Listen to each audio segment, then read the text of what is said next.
Yeah. So hopefully we got graduations and proms, and so we need good weather. Yeah, absolutely. Well, we hope to make it to the Penn Hills play, but we had a wedding out of town last week, so I wasn't here from Thursday to Monday. So, do you ever go to the musicals? Probably not a good question to ask you. I guess wrong school. No, well, not Penn Hills, but I live at musicals. Oh, My daughter is musical theater.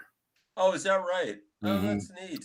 Yeah, she's at Plum. She was her senior year. She was Annie and Annie. Her freshman year, she was Fiona and Shrek. Uh-huh. And Cinderella, she was the stepsister. Yeah, so that's Oh, what she's in. my. That's what she's in school for. Oh, that's great. That's Yeah, great. so I'll tell you, it's a talent. Hi, Dr. Joe. Hey, Dr. Bosick. But I think these kids that learn how to sing and dance and walk and talk, and that's not easy. All that stuff. One of them at a time is hard enough sometimes. yeah, I give them credit. My daughter just auditioned for to sing the national anthem at the Pittsburgh sporting events. Oh, So my. she got right now she got picked to do the Riverhound games. Uh-huh. On at Highmark. So we're waiting to see about Pirates and Steelers. Great. Oh my, that's great. Yeah. They're going to pay her for that, right? No. Oh, it's all done. It's volunteer. All exposure. Huh. Yeah, that's how they pay her. Hopefully somebody sees her. Yeah. Well, that young girl, where was she from? Sewickley or something? Well, I can't remember her name now. She was fabulous. She was very young, like 12 or something. When she was... Pine Richland. Yeah, it was a Pine Richland. Yeah. Like she was more like opera, wasn't she? Everything she did, yeah. But she did sing. I think the Star Spangled Banner. I can't think of her name now. Yeah. I'm thinking it's Charlotte Church, and that's not the right person. Anyway, I don't know, but she's a pretty amazing kid. Yeah, I remember her. Anyway, I was sorry, Dr. Joe, I couldn't make it to any of those things. I really wanted to come, but these sinuses have been driving me crazy. I've got an appointment tomorrow. Oh, jeez. Not good. I need to go to Roto-Rooter. No problem. They appreciate everything, though. I mean, everything that the board did. So. Oh, that's great. It's a nice day too. I mean, it's been a nice, Yeah. Well, I think people always appreciate being appreciated, Yeah. We always hear about the bad stuff and not the good stuff. So. No doubt. Oh.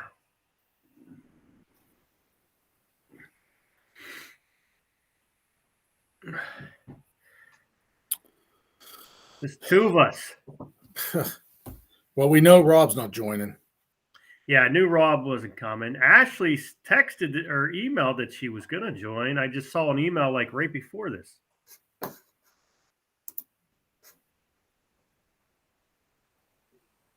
It's easy to get. There she is. Hello, Ashley. Hello. It's easy to get distracted when the weather's so nice, though. I set the timer because I know I'd be, puttering. I was tempted to do this outside. Just yeah.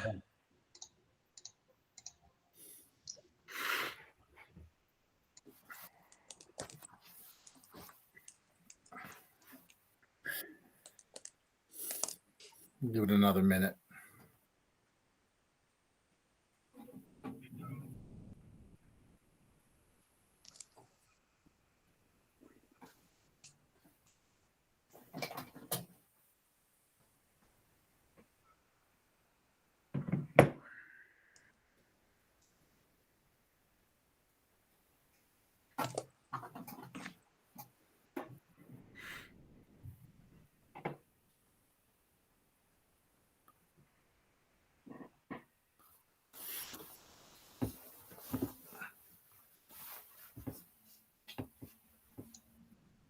Hey, Juanita. Hey, everyone. Sorry, I thought you were starting. Okay. Hi. Hello. Hello.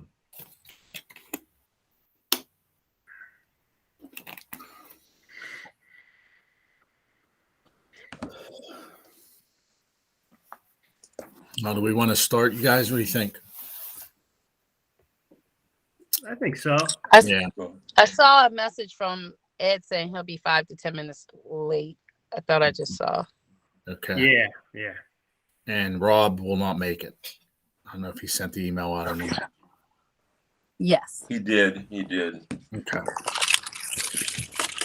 All right. Well, let's get started, and then if anybody has questions or whatever, we can just ask questions on the way. So Rob kind of wanted me to put together a little presentation on PowerPoint, basically kind of showing where we are now, what the budget looks like now before the preliminary passing of the budget at the end of this month, and then after the May meeting, then we can start looking at the final adjustments to the budget for the end of June, I think, which is June 28th. So we still have about a month and a half, about 45 days yet, or 40 days to pass the budget. But so if everybody can see the PowerPoint. So keeping with consistency as what the board has seen at our monthly finance presentation meetings, this is kind of a snapshot of where we're at through April. The year-to-date column, 21-22 year-to-date, with total revenue at this point in time of $24,050,000 and total expenditures at $21,850,000. And then what we're projecting through June that we'll be bringing in of $33.5 million of revenue and $31.6 million will be spent on expenditures. So the difference there of 1.8 would end up being our current fund balance as of this point in time, June 30th, if everything holds true with our projections, which brings our total fund balance for the district to almost $8.5 million. Again, so you can see we were at 6.6 at the end of last year, and then some growth of 1.8 this year. Included in that $33 million worth of projected revenue, which I updated it as of today, probably around noon. We did receive notification that on May 30th of this month, May 30th, we are going to receive $2.9 million of the ESSER stimulus. That's the money that was stopped because we weren't spending it fast enough. So once we started to move the salaries of all the teachers and staff into the ESSER funds, we got notification today that we're going to receive $2.9 million of that, which is obviously part of the reason why our fund balance is increasing.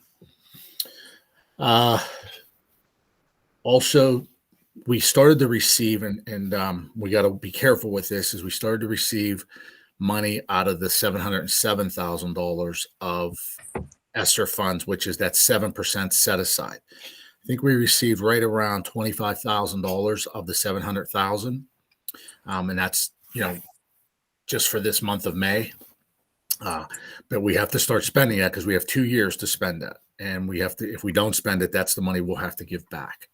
So that, and again, it's very specific what we can spend that on, which is summer school, extended school year, tutoring. What else, Doc? I can't think of everything. Summer school, after school. I know those were our biggest focus. Our big focus: summer school, after school, tutoring. Yeah. Those were the big three. I know that we were going to try to stretch that out this year and next year, but that's still going to be more than what we need. I know. And remember, they put it into 3 buckets. There was 2 buckets of $101,000 and another bucket of $505,000. And they tell you within those buckets how you spend it.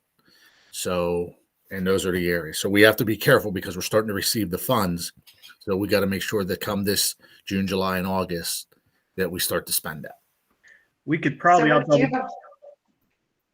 can double check too, to see maybe with us hiring more paraprofessionals for kindergarten, or as many as we can get next year, might be able to use it for them as well. I'll double check it.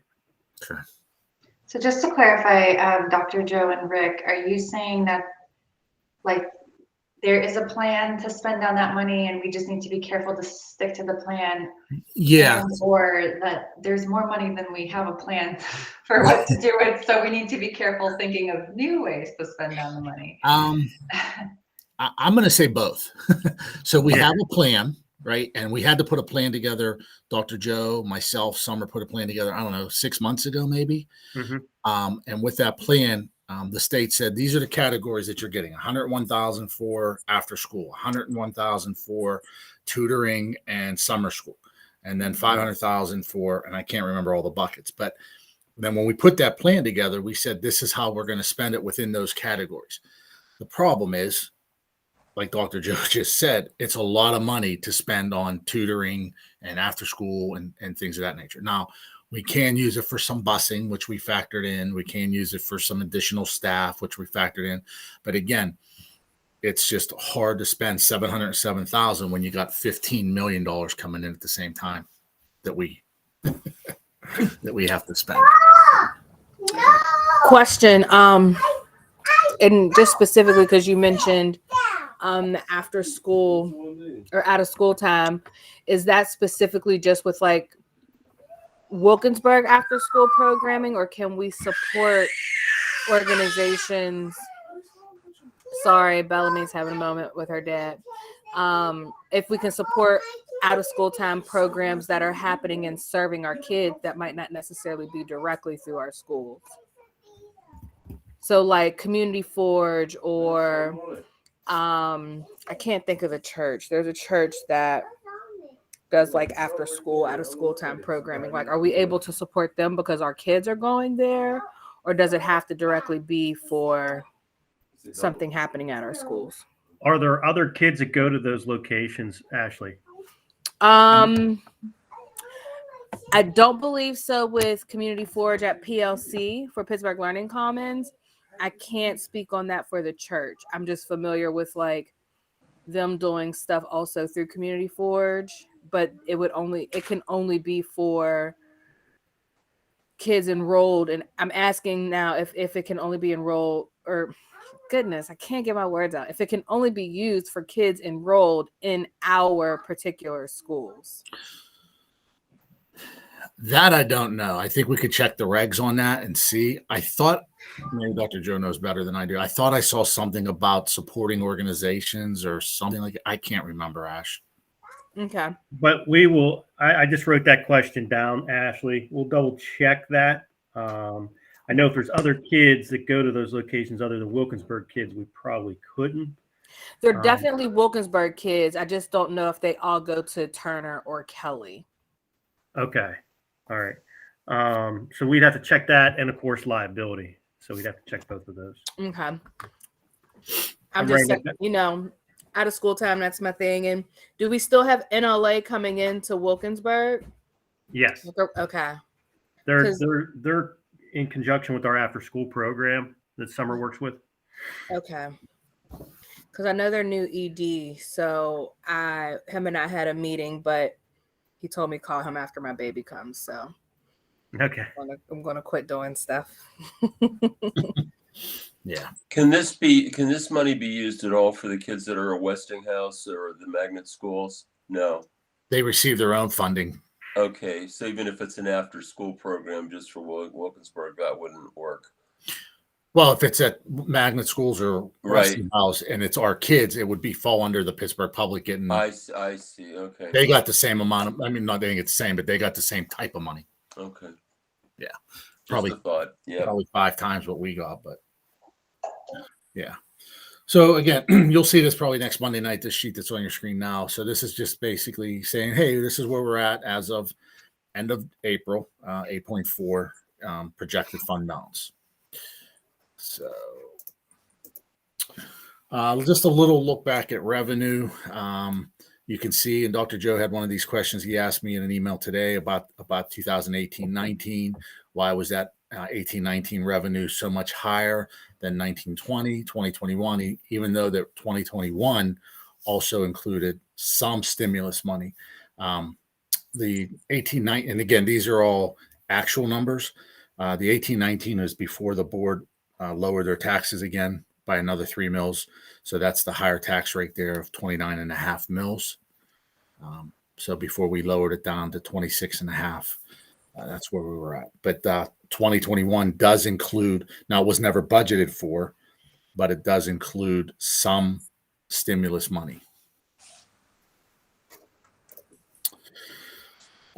Just another look. So this is, again, this is revenue. So basically it's broken down into the bigger buckets of local, state revenue. And then within those buckets, it's broken down a little bit more specific, whether it's local, taxes, delinquent taxes, investments, subsidies, or down at the very bottom down here, which is federal program and ESSER funds. You can see that right now the 21-22 budget was set at $9.9 million for local taxes levied. Again, that includes earned income tax, that includes real estate, deed transfers, all the various 6100s. We were set at 9.9 million. We brought in 10.1 million of that through April. And again, we will continue, that number will continue to grow because we will still be collecting earned income tax, deed transfers, things of that nature. There's some other little taxes in there that we'll collect. But next year's budget, we looked at $10.5 million in that area. And that's the area everybody likes to focus on. And we'll get into a little bit more detail on that in a minute. But that's the area everybody likes to focus on because that's the millage rate. That's where we can set taxes and set the millage. So with that said, again, overall local revenue, we budgeted 11.9 million, and we're exceeding that at year to date through April of 12 million. So I would imagine that number is probably going to get closer to 12.5 to 12.6 million dollars. So almost another $1 million just in local revenue that we will bring in, that it'll exceed our budgeted amount. And again, that has nothing to do with the ESSER funds. It has nothing to do with other than just people paying their taxes more regularly and the delinquent and everything else coming in on time. And then for next year, we budgeted 12.6. And again, you can see, we upped the delinquent real estate. We're starting to get back to normal. We were very conservative over the past few years, lowering our delinquent real estate because of COVID and people not working. But we're starting to get back on track, and we started to increase that. You see a huge jump, almost double in the 6800s, which says revenues intermediate source. We were notified by the AIU that one of the items that we receive in that area, which is for special ed, it is, help me out, Doc, what's the money I'm looking for? Special ed? Yeah, it's a special. Our Title I. No, it's special ed grant that comes through the IU. I just lost the train of thought. Anyhow, we usually bring in 161,000 of that. And this next year, they told us we're going to be bringing in 300,000 of that money. And I can't think of the name of it right now. I lost my train of thought. So that's why you see some increases there. And again, 12.6 is what we're looking at. Basic subsidies, the state revenue. You do see quite a bit of jump in that area of about $1 million. That's about half of the increase that the state is promising us still today. They have promised us about $1.5 million just in basic subsidy, and I budgeted half of that. They promised us, I think, another $195,000 increase in special ed. I budgeted half of that.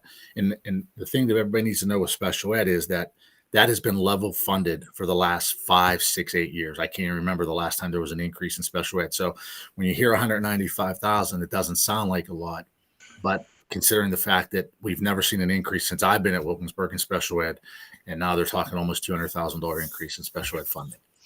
So there are some unknowns in that part of the budget because the state doesn't have to pass their budget before we do. They can go on through the summer without passing, and we've talked about this before. But right now, from the February numbers that the governor put out, nothing has changed. Everything is the same. But I've only budgeted half.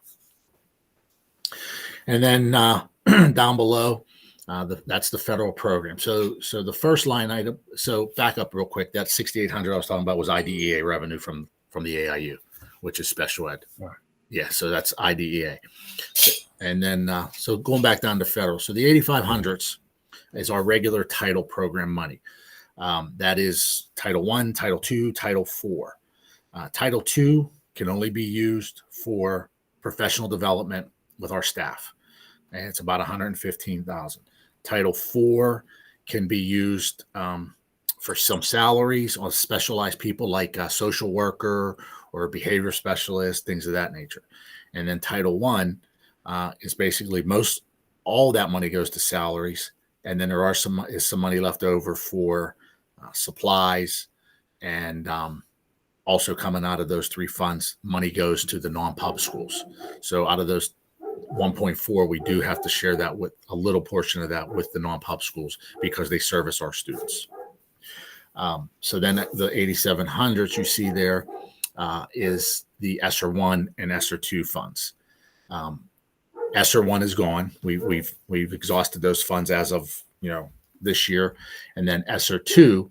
I'm projecting that we're going to have a little bit more than right around $1 million of ESSER 2 left over. That's the 4.5. That's the money we're starting to receive now, and the money we've been using for salaries. But right now in the budget, I've only have $646,000 budgeted for ESSER, and we'll show you a little bit in a minute how we got to that number. And it's mostly salaries. And then the last one there, 8,800, is access reimbursement. That again is special ed. So that's what we can bill the family's access cards for on special ed kids. So next year's budget, we're looking at about a $32.1 million budget in revenue, as opposed to this current year, we were at 34.6, but we had $4.9 million budgeted in there for ESSER 2 and ESSER 1. So we had some rollover for ESSER 1, and we had all of ESSER 2 budgeted in there. So that's why you see a big drop off in the total budget, and you can see it where it's at in the federal budget, 6.3 million down to 2.1. Rick, on the basic subsidies on the state revenue, it's really low at this time of year. Do you see that with May and June? Yeah. Okay. So in June, they give us 4 million. Oh, okay. There you go. That's it. Yeah. Thanks. Yep. So in June, they hold it until the very end to make sure you file all your reports and everything. And then we're projected to get just in the 7,100s, 4 million. Gotcha. Yep.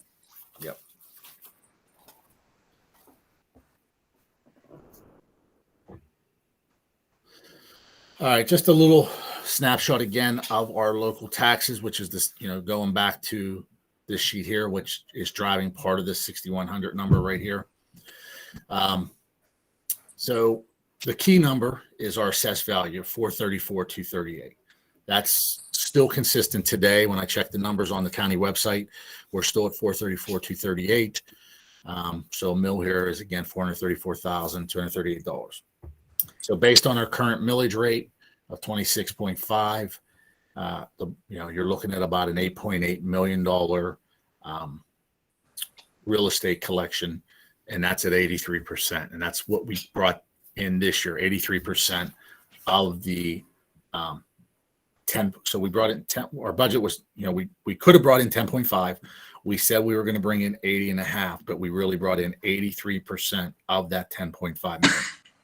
So next year, we're saying 83% of that 10.7 million is what we plan on bringing in.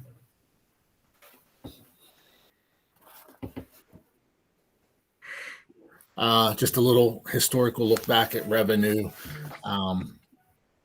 We go back a little further. We see where we were at actuals, 31, 30, 31. And then COVID money started coming in the 34.3. We're 33.564 now currently, and are projected to be current at the end of this year, and then next year's budget at 32.153. So just another little look back at the revenue. Just a look back at real estate collections again, all the way up through the 2020-21 year are all actuals.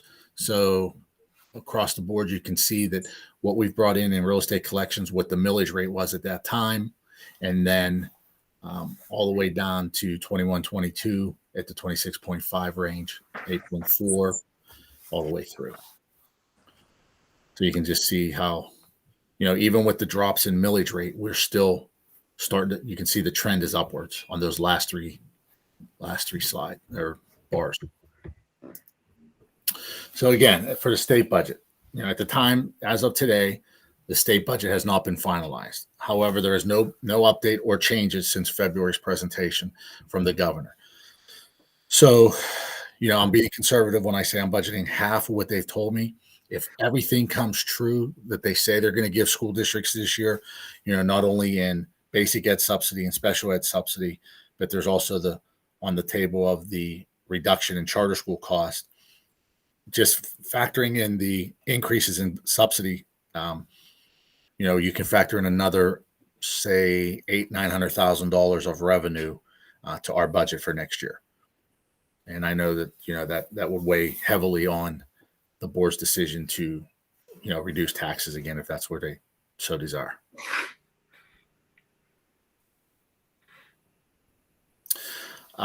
Let's actually say 3 additional funding sources for federal.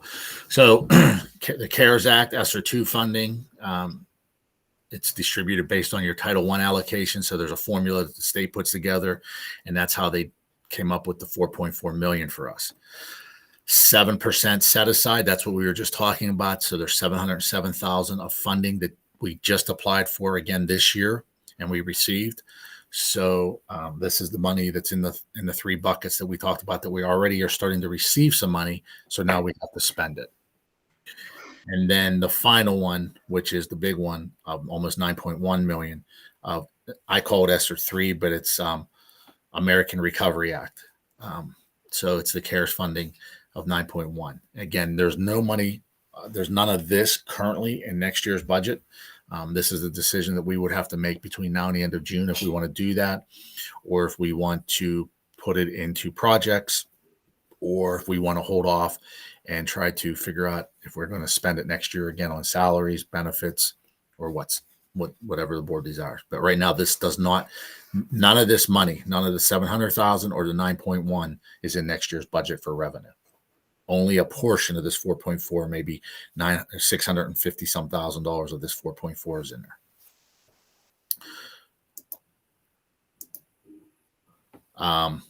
So some of the major impacts on revenue, again, remaining ESSER funds of $1.1 million.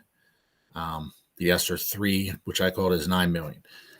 So we talked about basic ed funding, a potential of a 14% increase for our district alone, which is about a $1.5 or $1.6 million increase. Out of this 1.6, I've only have $750,000 budgeted. But again, this is what the governor told us in February, and nothing has changed. Special ed, 14.3% increase, which equates to $195,000 for us. I only have $100,000 budgeted of this increase. Last 5 years, special ed has been level funded. Title I, Title II, and Title IV for next year is level funded again. It's been level funded for the last 2 years, so there will be no increase in that. And I would imagine that'll stay true until the COVID money is gone. Local revenue increased on some of the following issues here. Assessed value has increased since our budget was passed last year, and it's increased for this year's budget coming up. And all other collections have increased back to pre-pandemic numbers, all but the interest on earnings, which is market driven and based upon the Federal Reserve setting the market rates. And no impact on property tax relief fund. So our property tax relief fund has stayed the same of $805,000. There has been no increase in that based on gaming. All right, so just a quick look at the historical perspective of expenditures. Again, you can see the actuals, you can see what we budgeted, and then what we're planning to end up spending of the 31.6, and then what our budget looks like for next year, 32.3. So our budgets up until COVID money came in were right around 28 to $31 million fluctuating each year. 2021 did have some COVID money built in because that was the pandemic hit in March of 20. So there is some of the ESSER funds built into that, and there's also some school safety grants built into that. But prior to COVID, we were, our highest year prior to that was 29 million.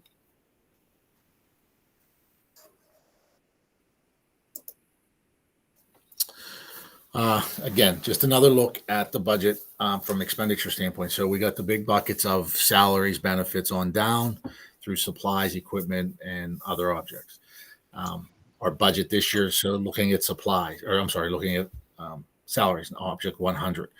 Our current budget is 7.9 million. Year to date, this is just general fund. And this was another question Dr. Joe had earlier today. I just want to make sure everybody is aware. This is just general fund budget. So we've only spent 2.9 of the general fund budget of salaries.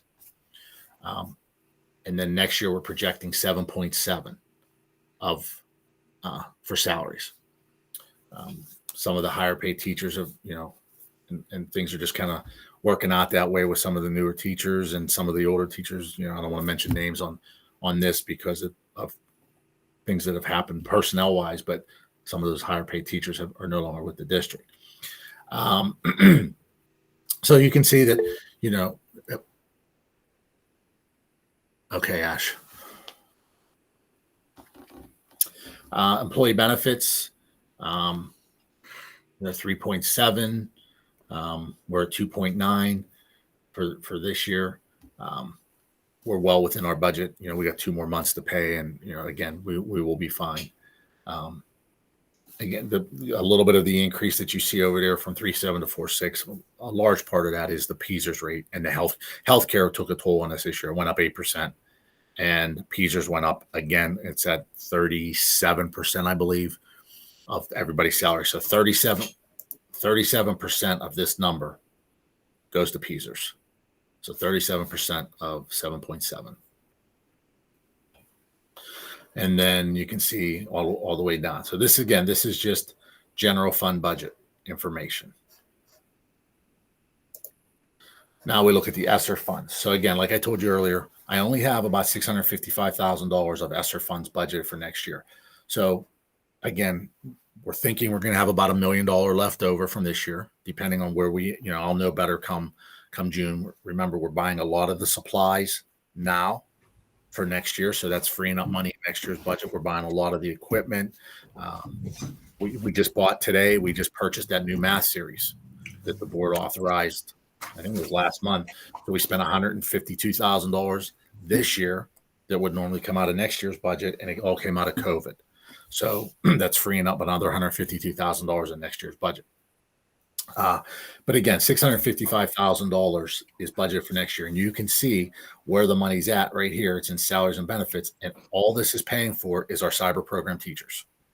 It's paying for Ms. Gardocki, the cyber program coordinator, and I believe 3 teachers. Is that right, Doc? 3 teachers, yes. 3 teachers. So, and then there's just a little bit of money down in here, and I'll show you where that's at in a minute. But this is the bulk of it. So our budget, and what I'm trying to say is our budget is in good shape because we're really only using $655,000 of COVID money, and right now we have a balanced budget. So that's good news for the board that we're not a district that's relying on COVID to balance their budget and to make payroll and all that. It's a good point. What's that? It's a good point. Yeah.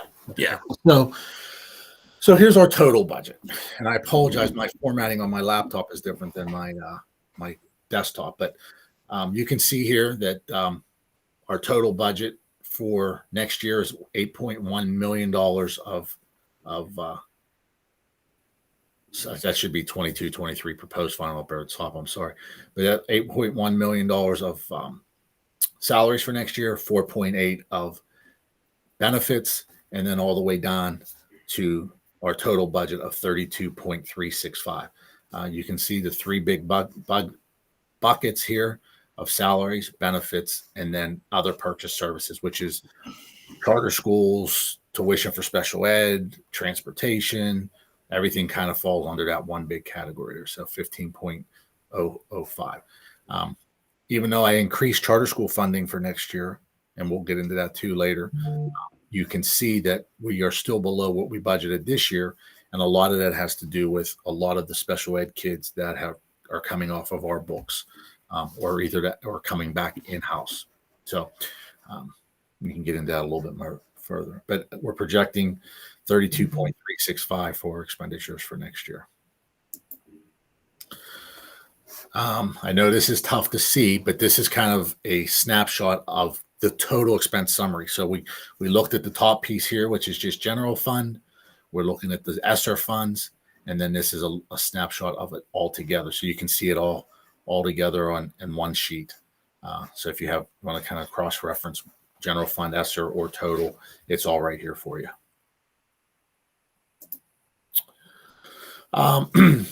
ESSER summary. So this is just kind of showing everybody a snapshot of the ESSER fund. So, Rob wanted me to show the board, where are we with ESSER? What do we have left? What are we spending? What are we doing? So under ESSER 1, the district received 1.048 of ESSER 1 funds. As of today, we've spent 1.010. Okay. But I want to make sure everybody understands that the rest of the money that we have to spend, the difference between 148 and 010 is the non-pubs. We had to give out of the ESSER 1 funds, we had to give the non-pub schools $115,000. To date, they still have to spend $36,000 some odd dollars or $37,000 some odd dollars. And they have to spend that, I believe, by September of this year. And we've been in touch with the state. We've been in touch with the non-pub schools because they're not spending it. So if that happens, then we would be on the hook to give back that $36,000 or $37,000 of revenue we got, because we did receive all of that funding, that 1048. We received it all, but the non-pubs have not spent it. And the biggest one is Amani Christian. They have not spent $36,000 of their money. And then I think there's one other school that has like another $2,000. But we've talked to our title program coordinator, Nancy Olenek.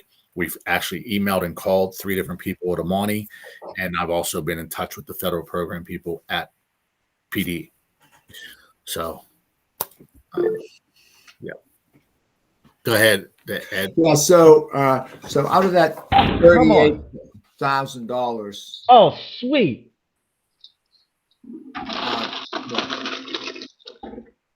Michael, you need to mute your phone. Oh. Yeah, it unmuted itself. I don't know how that happened. Sorry about that. It's okay.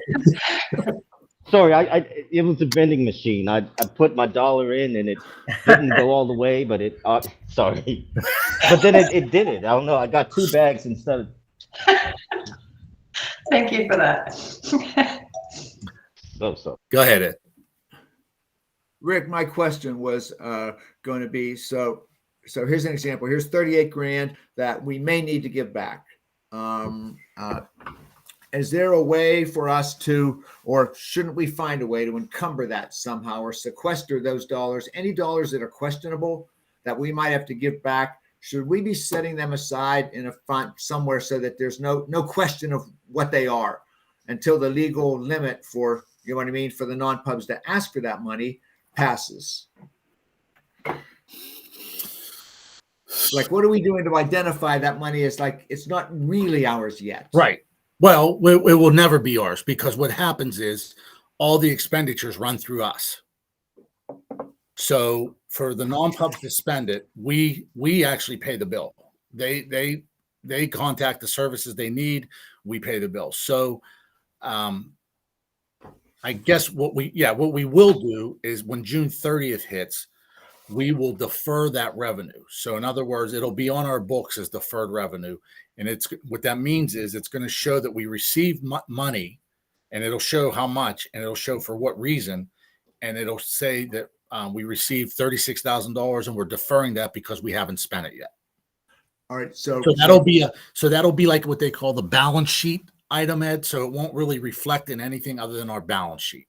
Right. But so deferred revenue is a new term. I haven't heard that term ever before, I don't think. So does that, you know what, I'm trying to make sure that there's a way that that's not showing up as in the general funds, you know what I mean? Or if it does, it's clearly earmarked in red or something, you know, like that's not, because at some point, Rick, that has to revert to being our money, doesn't it? Or do we have to give it back? I see. That's what happened. If they don't spend it, we give it back. That makes it even more important. I think that we block that somehow, you know? Right. So what we'll do is at the end of June, we'll start to get ready for the audit, and the auditors will come in and they'll ask for documentation on the ESSER funds, and we'll show them that we received all the funds and there's X amount of dollars that need to be spent by September by the non-pub schools, and it'll be on our books until that is spent, but as deferred revenue. Now, if by September 30th of 22 it is not spent, what happens is the state, when they give us subsidy for the following year, they'll reduce our subsidy by that dollar amount. So once they reduce our subsidy by that dollar amount, then we will just take that deferred revenue off the books. Oh, Yeah. I'm not crazy about that approach. I'd almost rather have to pay it back, but I get it. Yeah. I mean, well, there's no, other than writing a check to PDE, Right. There's no way to pay it. Yeah, right. Yeah. Right. Yeah. Yeah. I mean, again, let me just say this. I'm assuming that's how they'll handle it, because I don't know a district that's ever had to give money back. Right.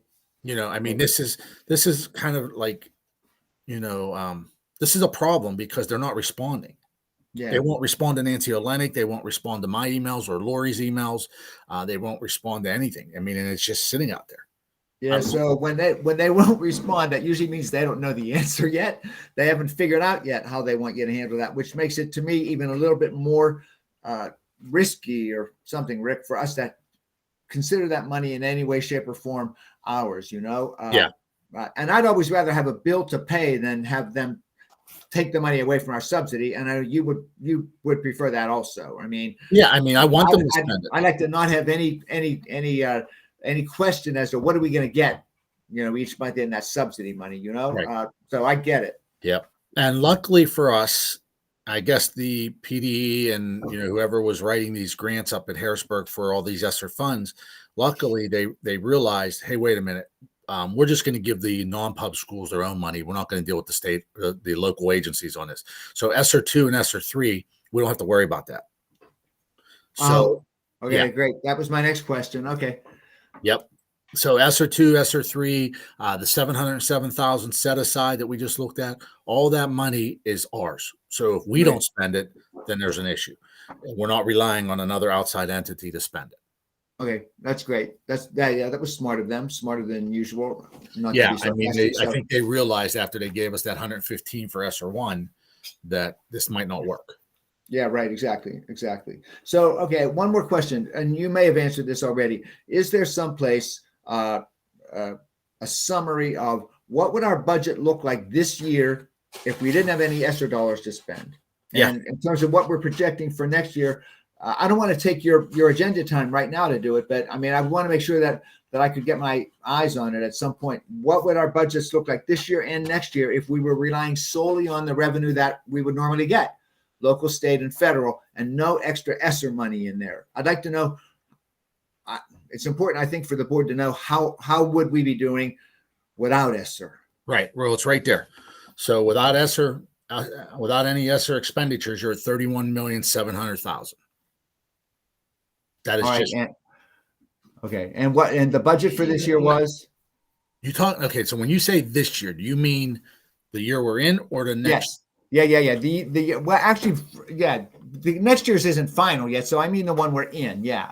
Well, the one we're in is $30,516,000. That is what our budget would have been without ESSER funds. Okay, I see that one. Okay, I see that column. So that's our expenditures. We've only Right. spent 20 million of that 516. Right. Okay. Okay, so what's the projection for where we will end up this year? All right, I'll go back. Hang on one Sorry, second. but this is going to bug me till I know. Well, here's where we're at. So this includes. Now I can't. So how do I say this? I have to include. Okay. For where we're going to end up the year, I have to include ESSER funds in our expenditures and revenue because we've spent the money, and we've, we paid for people's salaries from ESSER funds. Well, right. I think if I can try to rephrase Ed's question, which I think what Ed's getting at, which I've also been wondering is, hypothetically, if we didn't get this gift from the heavens, would we have been even with our budget? Is kind of like the question I have in the back of my mind for the past year, including, I guess, our current year. And then moving forward, if we don't still have ESSER funds to spend, would our budget be still in the black? Is that sort of what you're asking, Ed? Yeah, that is because there are things that padded, if you will, that assisted our budget, our spending pattern this year that are abnormal. We also funded this year's budget with $1 million from the fund balance. All right, so it's important for us to remember that, that our the budget for this year includes $1 million that we didn't get in revenue. We took it from the savings account, so to speak. So I'm going to want to know how would we look, Rick, if we didn't have that gift from heaven of ESSER, and if we hadn't taken the $1 million. I suspect it's going to be in the red, and that's okay. I just want to know it. Yeah. So here's what you got. So if you're looking at the screen now and you look at the yellow column, you see 24,233,000 at the bottom. That's our total revenue as of today with as of April. Okay. The only ESSER funds that are included in that 24,233,000 is 718,000. You can see it right above, two lines up, 3 lines up. So if you back out that 718 from that, and I'm just doing the math now for you while we speak. 24,233,000, 210 minus 718. So you're $23,515,000 right now today without any ESSER revenue. So then coming over here to the expenditure side, right now you're at 20,375,000 in revenue. I'm sorry, in expenditures without any ESSER funds right here. 2375. This is general fund expenditures. This is ESSER expenditures. This is both expenditures. So right now you're at 2375. So if I take what we brought in without ESSER funds of 23,515 minus the 2375, you're actually better. You're at about $3.1 million to the good. And part of that reason, yeah. Go ahead. No. Part of that reason being is, we just our local revenue is just doing better for us, and our state subsidy is doing better than we budgeted for. Remember when we That's budgeted, what I was. That's just one thing. After we talk about this, it's just something for the back of mind. It started me thinking down the line of what would we be doing without the also godsend of all the homes that have been sold at these enormous prices, driven up by inflation. If there's a crash, and things go back to the way they were, what would we look like as well? Yeah, we usually take care of. That's a really good question, Michael. 2 things that you can look at when you look at the budget. See if you agree, Rick. Number one, that amount of money is a really small percentage of our total expenditure, but still, it's always worth looking at because it has increased a lot over the last couple of years. And then number 2, we always budget way less for that than we think we might realistically get. Now, each year, Rick, we look at how much it grew, in the current year, but for the next year, we don't budget for increases in that. We're usually pretty careful about that, Michael. Good question, though, because eventually that's going to make a difference. But that's also, sorry, I just dropped it in the comment. That's only for the new houses sold. So all the appraised values of homes are locked in, or I guess they're locked in until 2020. Judgment still pending. So we wouldn't make necessarily less, but we may not make as much more if there's a housing market crash. Yeah, it won't continue to grow. Right. What won't grow, what we will lose is we will lose the D transfer tax. We will lose that portion of it. But like Vanessa said, our assessed value is locked in right now. So unless somebody reduces that assessed value, it's locked in, and our millage rate is based on that assessed value. Right. But I think And- what Michael and I were asking about is the deed transfer tax, because that's based on actual value, appraised value right now. Right. Well, it's Right. right. So I Well, mean, it's that, not, that it's not on, figure, it's on, Go ahead, it's on Ed. assessed value only.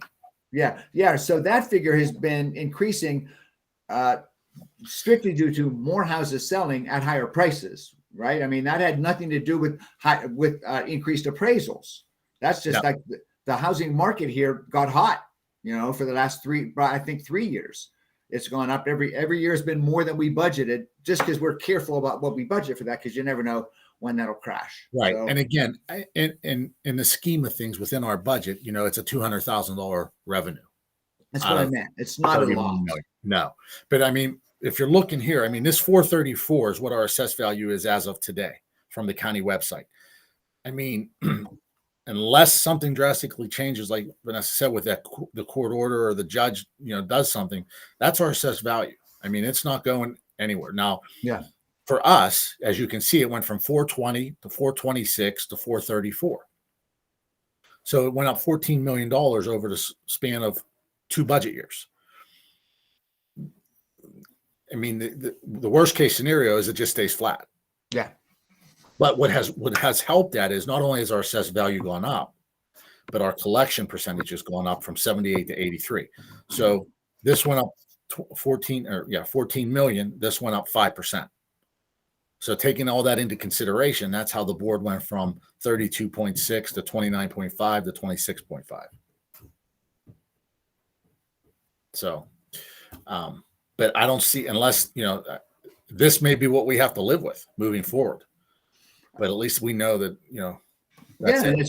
it's more than we were getting a couple of years ago. So, whatever, it's not, Yeah, it's I fine. mean, this is the one. So I don't know if you came in at this point yet or not, Ed, but this is what we were at when our millage rate was 29.5, $31 million. This is pre-COVID, pre-ESSER funds, all that. So, just kind of keeping everything in perspective. Let's just say COVID didn't happen. We weren't receiving the ESSER funds. We reduced taxes to 26.5. You're only taking $1.2 million off of this. So you're at 30.4. So we're in good shape. I think what's also compelling with the question Ed asked about the sort of whether we would be in the red or not. The question I have following up to that is what it would look like over time if we consistently have. I mean, you just highlighted a $3 million surplus. What that would mean if we going forward, and how much of that is, let's say, stable, such as the appraised value from real estate taxes, because that really starts to help us answer a question about how we would finance ongoing capital improvements, how we would finance a real estate cut. So I don't know if you're necessarily prepared to answer what that could look like going into the future. Like, I guess how much of the budget is more stable and how much of it is variable. Yeah. So our plan is before the end of June is to give you at least a 3-year projection. So starting 22, 23, 23, 24, 24, 25. And again, we can look at that. We're going to look at that in 2 different ways. One, keeping taxes current and at the 26.5, and then reducing them. But taking also into consideration on the expenditure side, teacher salary contract increases, healthcare increases, PSER increases, that kind of stuff. So yeah, we are working on that. I work on that with PDE. We work on that together, and I share numbers with them, and they share numbers with me. So I'm hoping sometime before the end of this month or early part of June, we'll have them. That's great. Thank you. Yeah. And Ed's question, I will do a slide that kind of just shows you a side-by-side comparison. So instead of jumping all over the place, showing you, okay, this is what the revenue looks like that we brought in without ESSER. This is what we look like we spent without ESSER. I'll do a side-by-side comparison so the board can see that. And I'll do that for Monday night. Yeah, Rick, not to nitpick, I can probably let this go after this. I think that the board having a cold, realistic look at where would we be, without ESSER funds, is going to be critical in any discussion about can there be, and if so, how much of a millage reduction can there be? Because I think that's something that we're going to really have to keep in mind. That's going to be a factor in making a decision like that. Yeah, it has to be. Yeah, I'm just kind of thinking through this right now, and I mean, it's going to take some time, and I shouldn't have jumped with those numbers all over the place, because what we have to remember is we've spent our salaries out of the general fund will increase because we spent a lot of our normal operational salaries out of ESSER through April. So I have to move some money around to make that work, but I'll show you on Monday. All right. Okay. So then again, keeping on the same slide, we talked about the $37,000 here that we would have to get the non-pubs to spend. ESSER 2, again, this is when I saw this is what made me just think of what I just said about the salaries being in ESSER. We spent $2 million of ESSER funds on normal teacher salaries. So right here. So to date, we spent 2.9 of the 4.4. And that's not as of today. And like I said, we spent a lot of money already today, another 150,000. So again, we'll be pushing right around $1 million of carryover, if not less, for next year.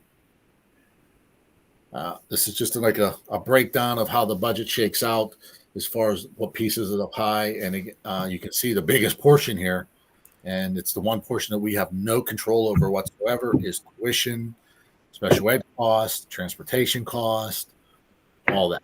We can only control, this portion of the budget right here, little tiny pieces. But this is the portion that, this is half of our normal operating budget, and it's locked in. Part of the 8.8 is salaries. And again, that's contractual. So once the contracts are set, then we have no control over that as well. Just to kind of like a side-by-side comparison of expenditures and revenue, you can see that the expenses are the orange, the revenue is the blue. You can see that, our expenditures are kind of trending upward, but then they start to, at the end, right now, 22, 23, they come to pretty close to right where they should be. Expenditures and revenue being right on par. And again, this is with the ESSER funds included in these $2 amounts right here. So 22, 23 we're right on track. I think we're about right now, our budget for next year is about our expenditures are about $195,000 or $200,000 higher than what our revenue is. Wait, so is this what we were just talking about with the gap between the expenses and revenue? So this is next year's budget. Yeah. And next year's budget, as of today, again, this is just our preliminary budget, is about, let's just use round numbers, is right around $200,000. Our expenditures are $200,000 higher than revenue. Keeping in mind that there is, and Ed used the word a minute ago, there's a lot of fluff built into the budget. There's some salaries that are, that we know that are unknowns. Like we just budget for people's salaries, and right now we don't have people. We just are just in case. There's a 10% increase in there for secretaries and aides and things of that nature because we're in a contract negotiation. So that 10% is going to get knocked down to 3.5%. That's fine. I'm pointing out that this is a great way to visualize whether or not we will have an ongoing gap with revenue and expenses. Like when I look at this, I was expecting, given your narrative, to kind of see a gap such as the 2021-22 projected going forward. So this might be a great way to present the information on Monday. Yeah. So and again, as we go through these, again, we'll start doing more and more presentations, and you'll see, pretty soon a side-by-side comparison of where we're at revenue, where we're at expenditures. And again, the big unknown is the state, that additional $800,000, $900,000 of revenue. that if I can budget for that and it's an actual number that I know I'm going to get, that blue line all of a sudden shoots straight up. Shoots straight up because it has no effect on our expenses. The expenses will be where they're at, and the blue line goes up. And keeping in mind that money, if we get it, is there forever. It's not a one-time. It's not a one-time revenue. Hey, Rick, I'm sorry, I got distracted for just a minute. What's the $800,000 that's iffy? What's the source of that? Oh, you didn't have to go. Right here. So the state budget right now has 1.6 million roughly in their budget for us. I've only budgeted 750. Yes. And then also the state budget has another 195,000 of special ed increase. I budgeted 100. Yeah, that's what we always do. We count on half of what they say. Yeah, you've done that in the past. Yeah. Well, yeah. Count on half of what we think we'll get. Well, in the past, their numbers have been more realistic. Yeah. Their numbers are like a 2% increase or 2.5% or 3%. This is almost 15%. I mean, that's unheard of. Right. But this is the governor. He's calling it his legacy budget. He's going out the door in December, and that's why he's doing this. You know, every governor has done something like this. If you remember going back, that's how we got Ready to Learn block grant money. It was, I think, one whatever governor it was went out the door. It was the governor before Corbett that gave us, all the money for Ready to Learn block grant. So they all try to do something. Yeah. Rendell did something huge also. It was Rendell. That's who it was, Ed. You're right. I forgot the name. It was Rendell.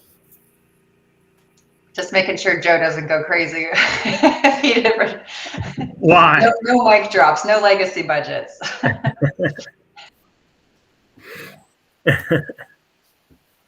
So that's why again, if this comes true, I mean, we're, again, that, another $700,000, $800,000, $900,000, that's $2 million. I mean, that's what is that? Like almost $2 million for us, $1.5 million.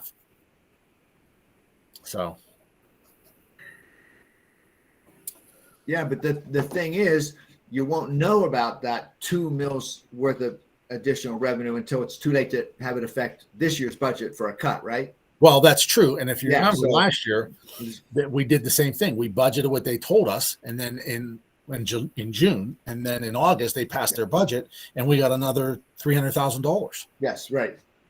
But I mean, but by the time you get the final decision on are we going to get the legacy money or not, it's too late to impact a millage reduction for this year. Although it does make things look better for doing it next year, because that's permanent money.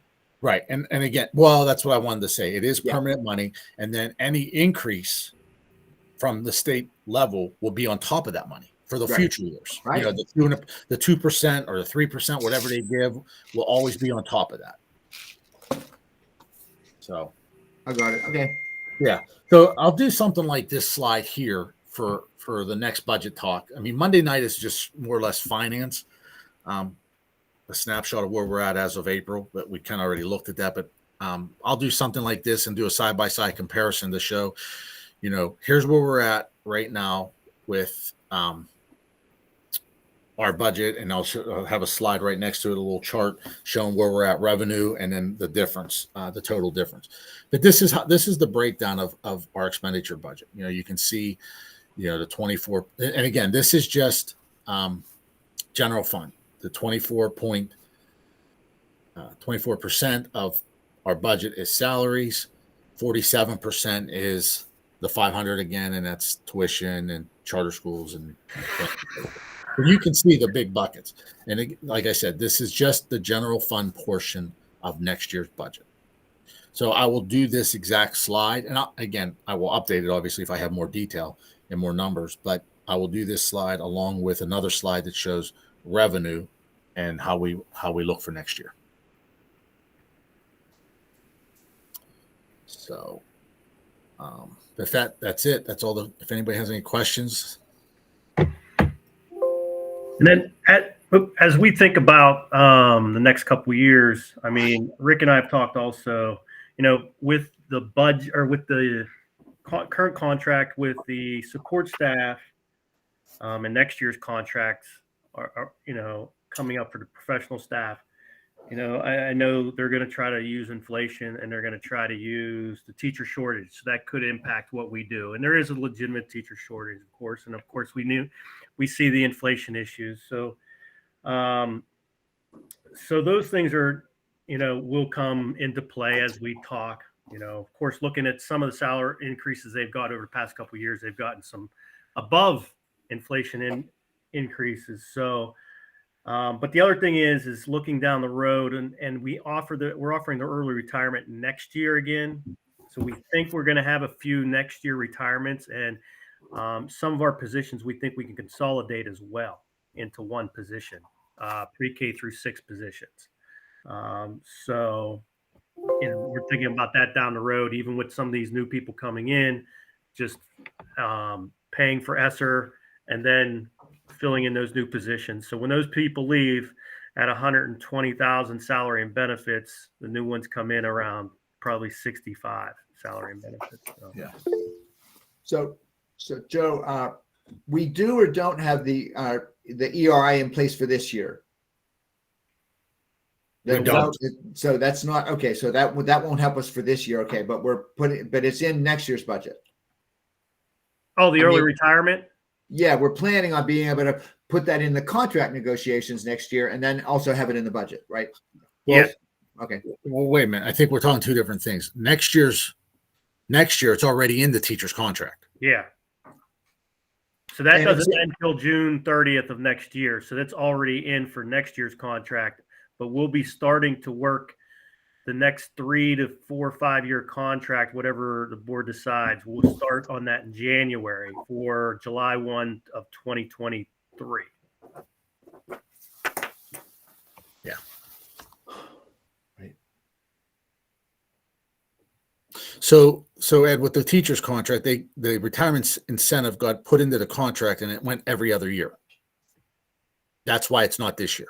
Okay. All right. That was not making any sense to me. Now that's the answer. Yeah. Last year was 25,000 per person cash to a 403B. This year, nothing. Next year, 20,000 to a 403B. All right. Yeah, I wasn't in negotiations last time around, so that's why I don't remember those little details. But okay, I get it. So the plan for next year is to put it in for the whole length of the contract.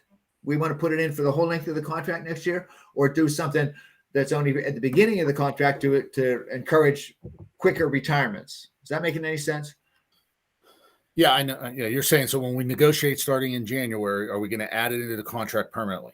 Yes, right. Are we going to put it in for the length of the contract, or only put it in for 1 or 2 years? I say, guys, we don't know yet, but that's the strategy we might want to keep in mind. Mhm. If we only put that ERI in for the first year or two, it could push people out the door a little earlier. Right, because if they know they don't get it in 2 more years, they'll take it. Yep. All right. Yep. Yeah. So just real quick, guys, because it was bothering me, our budget without ESSER funds, expenditures and revenue, not having ESSER funds in it, is $200,000 apart. $202,000, which in a 32 In the black or red our revenue is less by 202,000 for the next year. per next year. Okay. Yep. Without any ESSER funds built in to help anything, it's 202,000, which in a $32 million budget is nothing, considering we have.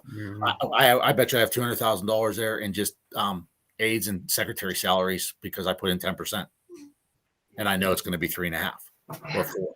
You know, so Agree. because remember, and when I say I got 10% in their salaries, so those salaries are escalated by 10%, but so then is Peasers. And we know that isn't going to happen, because Peasers is based on their overall salary. So if I reduce their salaries, then Peasers goes down, everything drops. So our budget, basically, if I look at it and say, okay, we're not going to settle at 10% increases, just using that number, we're balanced budget without ESSER funds. And Rick, as I think about that line graph that I called attention to, looking back, it looks like you guys have actually a history of chronically being over conservative in your budgeting. So, because if you take out the 2 years that are negative, those are budget years. And when you look at just the actuals those usually fell underneath, or the projected, which is, let's say, on track to become an actual. Yeah.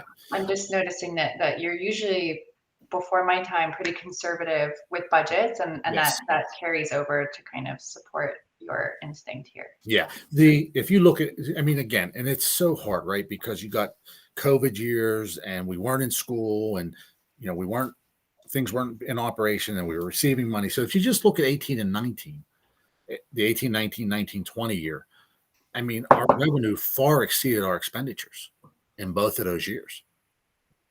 And a lot of that had to do with our local revenue was starting to turn the corner at that point and was exceeding, like you just said, or exceeding our budget.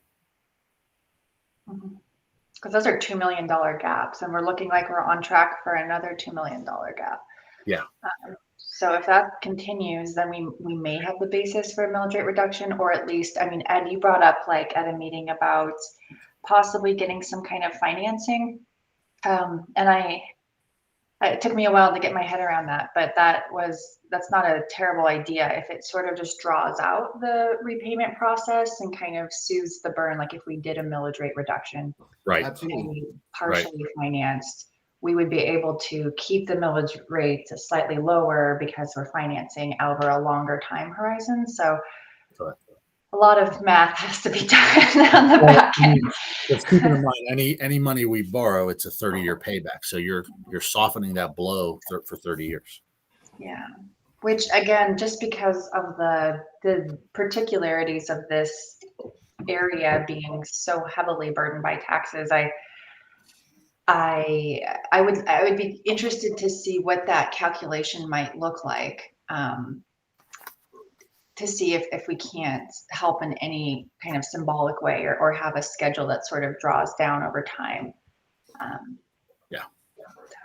Well, the thing, and another factor that goes into all of that is I would normally say, yeah, let's borrow money at an attractive bond rate and pass the savings on to taxpayers. But then we become a more indebted district, which PPS would look at if and when we ever get to merger talks.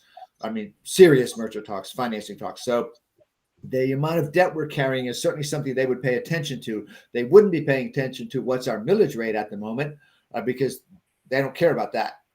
So it's a factor that would go into their minds in terms of our financial attractiveness, whereas a millage cut, they don't care what our millage rate is at the time because that's not a factor in financing if they take us over. So there's just so many different nuances that go into any decision about a millage rate reduction for this year. There's just so many unknowns.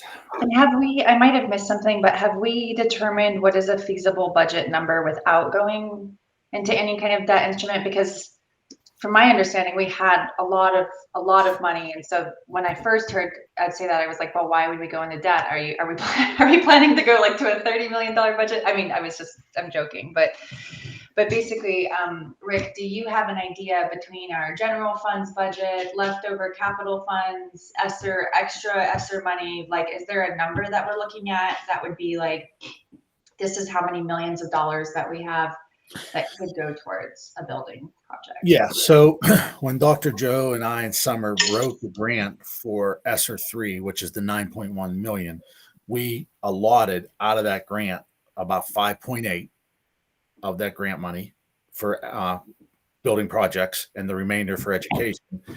So you have 5.8 there. You have 2.2 in capital project fund just sitting there. So that's $8 million. And then it's up to the board at that point to say how much of the fund balance do we want to use towards the projects. So if you're looking at what we're projecting for next year of roughly 8.4 million, you know, if the board wants to use half of that for projects, you're at $12 million. But quick question, because you reallocated, to my understanding, some of that 5.8 ESSER money, and then that's what is showing up in the capital funds? No.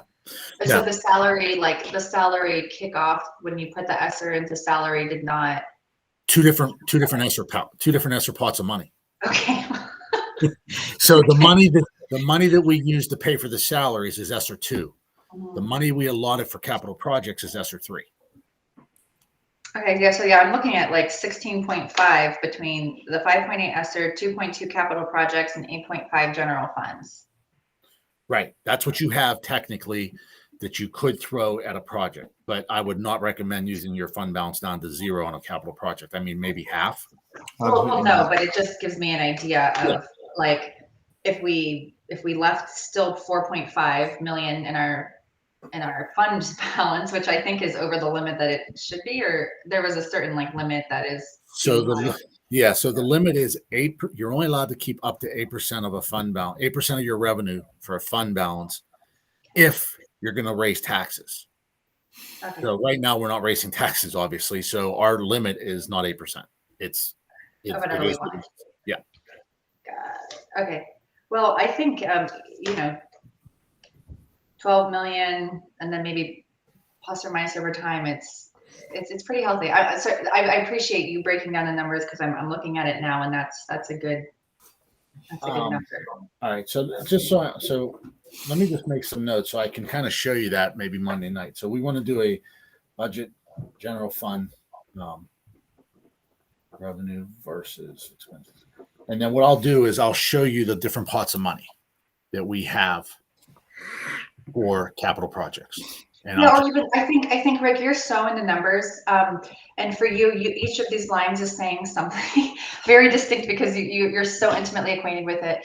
It might be helpful to just say like big headline, we have between, let's say 12 million recommended and 16.5 total additional funds, and then below that break it down like 5.8 ESSER, 2.2 capital projects. Right. Show your math. Okay. Yeah, I can do that. Yeah.